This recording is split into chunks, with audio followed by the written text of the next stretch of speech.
Menteri BUMN Erick Thohir memproyeksikan produksi obat terapi COVID-19 oleh BUMN hingga September akan mencukupi kebutuhan masyarakat.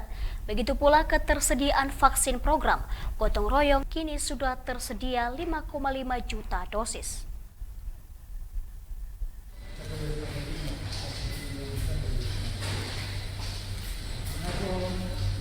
Menteri BUMN Erick Thohir menjamin ketersediaan stok obat terapi COVID-19 produksi dalam negeri hingga bulan September mendatang.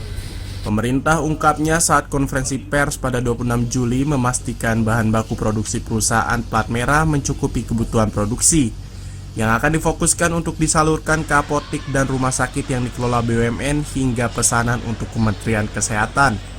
Adapun rincian ketersediaan obat-obatan tersebut meliputi ketersediaan obat azithromycin yang per 31 Juli sebanyak 980.000 ditargetkan akan diproduksi menjadi 13 juta pada bulan September mendatang.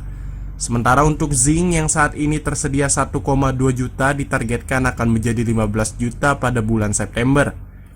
Vitamin C yang saat ini tersedia 7,6 juta ditargetkan akan menjadi 77 juta. Vitamin D3 yang kini tersedia 1,6 juta ditargetkan menjadi 20 juta.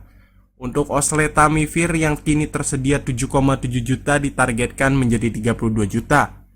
Favipiravir yang kini ada 4 juta ditargetkan akan menjadi 83 juta. Sementara itu stok Avikov baru tersedia sebanyak 1,5 juta hingga 31 Juli. Dan Ambrosol ditargetkan akan diproduksi sebanyak 26 juta hingga September mendatang.